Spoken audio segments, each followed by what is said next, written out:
Santa Barbara Island, it's like, you kind of feel like you're in the middle of nowhere. It's like this rock in the middle of the ocean.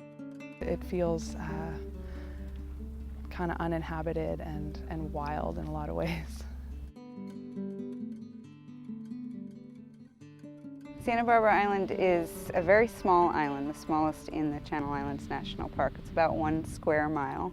It has no land predators, which makes it a very good site for seabird colonies. One of the resource injuries that we were targeting for the Montrose program is seabirds, and in particular those seabird species that were affected by the DDT and PCB through eggshell thinning. One of those species was the Xanthus merlet, and we knew we wanted to do something to benefit those species and that they were impacted by loss of habitat on the island, and we were interested in a project that would enhance the breeding habitat for the merlet. This is one of the only islands that they're known to nest under native shrubs, and so what we've been doing here is trying to recreate that shrub habitat where they can nest.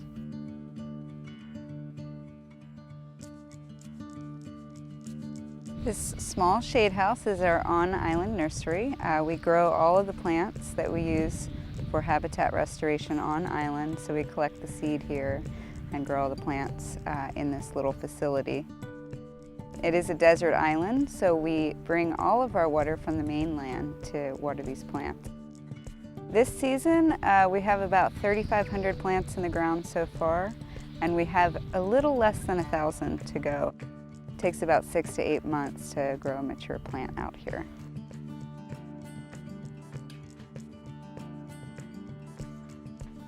We're using a Santa Barbara Island buckwheat, silver lace, coreopsis, and a couple of other species.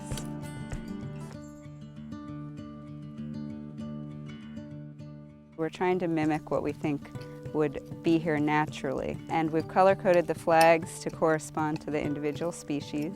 So for instance, pink flags means please put a buckwheat here. Part of the restoration project out here is really dependent on volunteers and coordinating volunteers to come out and help us with the planting of the native plants and nesting habitat.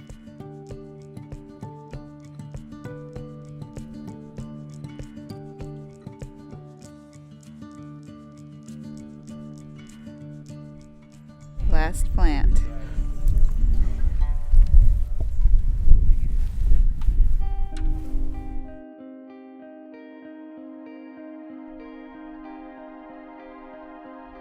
We just got done planting about 1,000 plants of 7 or 8 different kinds of native species. It was quite an amazing feat of just sheer labor.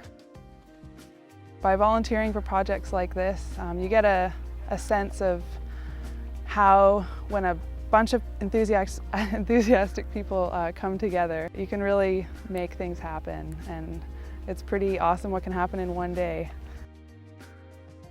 I haven't worked that hard in years, but it was just so fulfilling and satisfying, you know. Great trip. Can't wait to come back. We're already seeing plants surviving and growing really well from last year's planting, and I think we could really see some results in the next 5 or so years and see birds coming into these sites and using them as nesting grounds. And so this restoration work is it's doing great stuff for trying to get these birds back and giving them their home back.